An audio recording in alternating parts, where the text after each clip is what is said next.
I'm Jean Hester. We moved to Brentwood in 1971. Brentwood Baptist was still meeting at the children's home at that time, and so we joined. The first Sunday we were in Brentwood, and the second Sunday we were at Brentwood Baptist Church.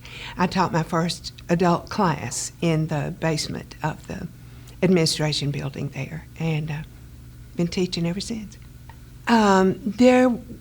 There was not a sabbatical in terms of teaching. When Bill Wilson left to go to TBC, we I don't know how to say this. We took a brief visit to First Baptist in Franklin. They had called. They needed a teacher down there, and so we went down there for a few years, taught down there, and then came back to Brentwood. We started with an adult ladies group there. Baptists didn't do couples groups. Only the Methodists did couples groups. And so after a few years, some of the people in the church said, we'd like to have a couples class. And I was a little bit leery about teaching men. So Ray and I took a couples class and began the first couples class at Brentwood Baptist. Also, we debuted the Explore the Bible curriculum, and they were just introducing that, and they asked if we would take that and teach it. So I've been teaching Explore the Bible ever since. I've been through that. You're supposed to go through the Bible. Initially, I think it was every 8 years, now it's every 9 years. And I started a new Bible every time I did that. So I now have a Bible with all my notes in it for all my children and my grandchildren, because I've been through that at least 8 times. They are the ones that we had a Sunday school superintendent at that time, and he came with the suggestion that we do that. It was not our suggestion or not anything that we wanted to do, but there was a real call for it and a real need for it, and turned out to be a great thing. And now you have to look hard to find a singles class at Brentwood. Most of them are couples classes. Of course, we've seen the community grow unbelievably. There was a bank and a service station and a Mr. Huff's Grocery, I think, when we moved, and now the number of people in Brentwood itself is unbelievable. But I see that Brentwood Baptist has kept the core of their faith.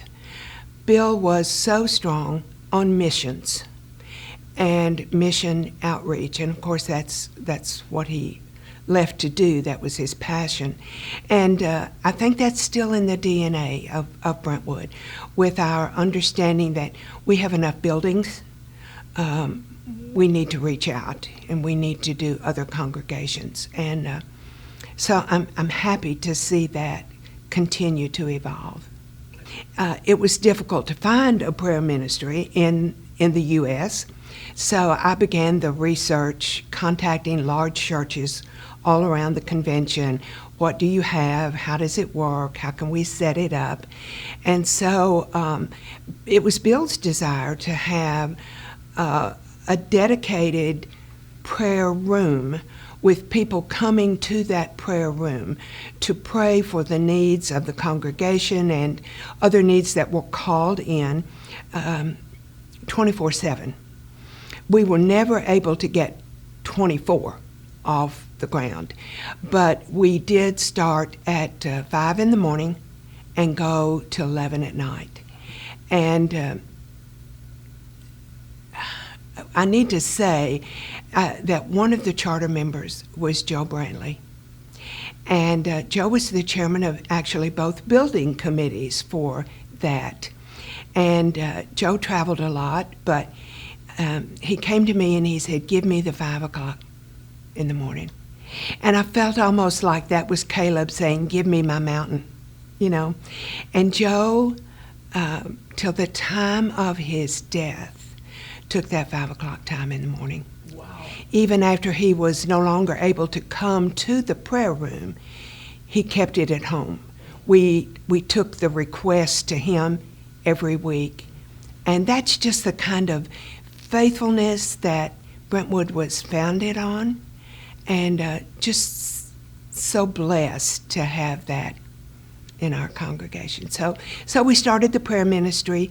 I don't know how many people are still aware that Brentwood has a dedicated prayer room at the corner of the building here by the chapel.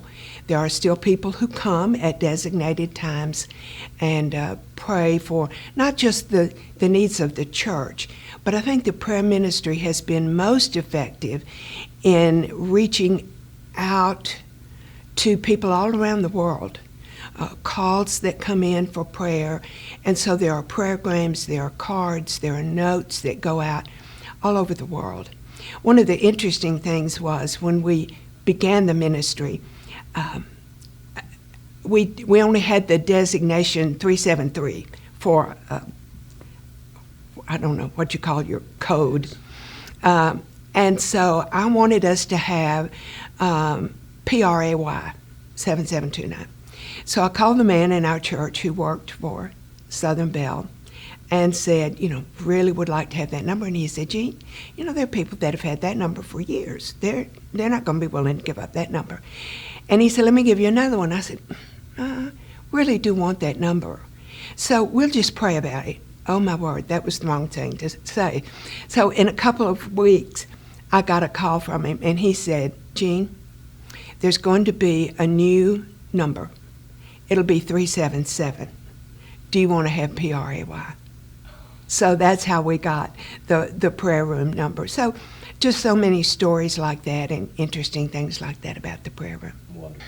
I see a very different church from what my generation has known. I feel like the new generation is moving in a completely different direction.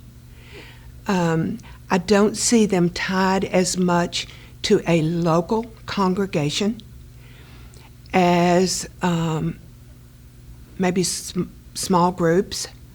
I'm not so certain my generation has done a really good job of discipleship.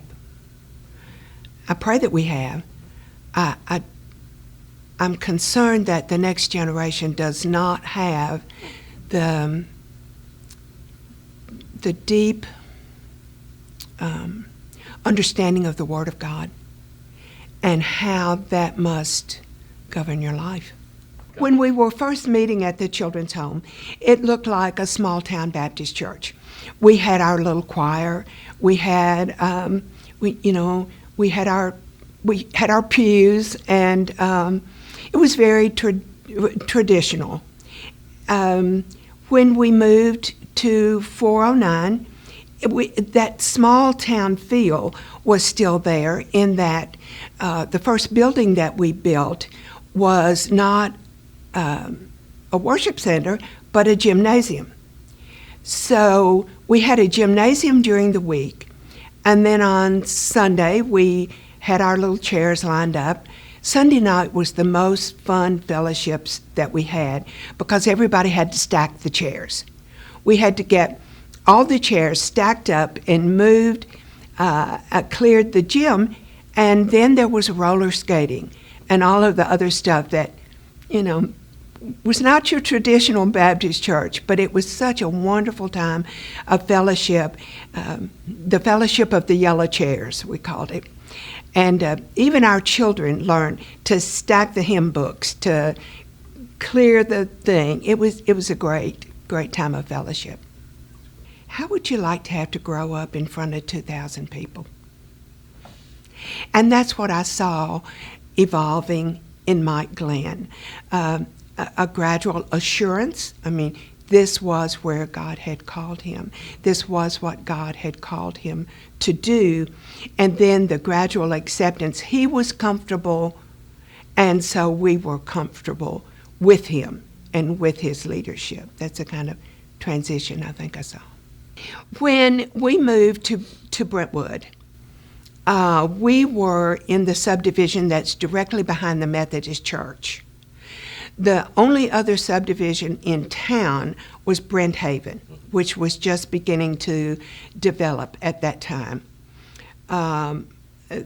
There was, as I mentioned, maybe a couple of service stations, a bank, Mr. Huff's grocery. There was no large grocery. If you wanted to do that, you had to go to 100 Oaks.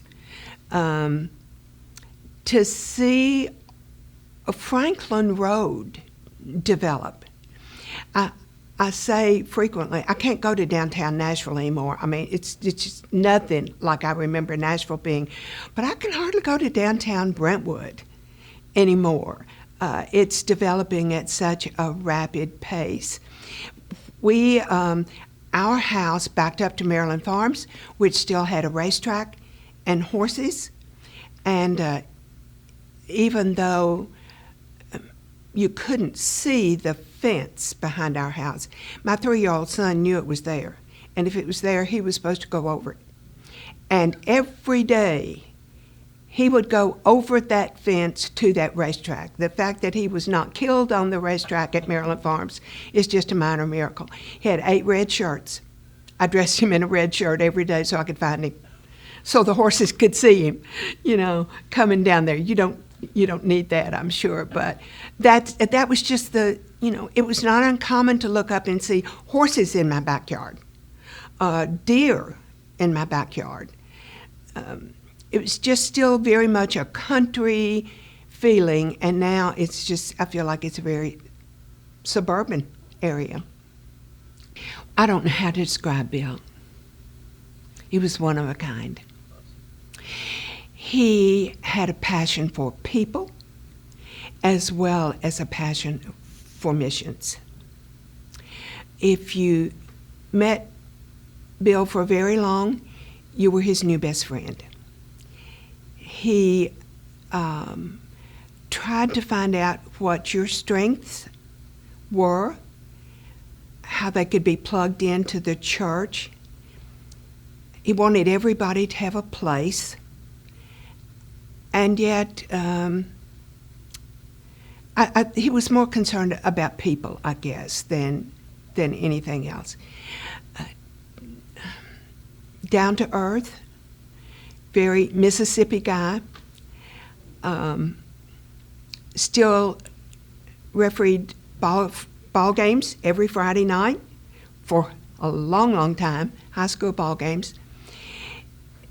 He had no problems moving from a small church to a larger church to a larger church. How would you like to have to grow up in front of 2,000 people?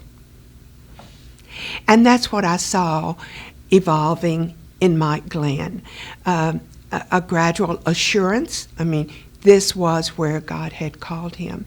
This was what God had called him to do. And then the gradual acceptance. He was comfortable, and so we were comfortable with him and with his leadership. That's a kind of transition I think I saw. I said to Mike when we came back to Brentwood, I don't care what hymn book you sang out of. I would prefer you sang out of a hymn book, but, not really care about that. I don't care if the choir wears robes. I really wish they would wear robes, but if they don't want to, that's okay. Brentwood is a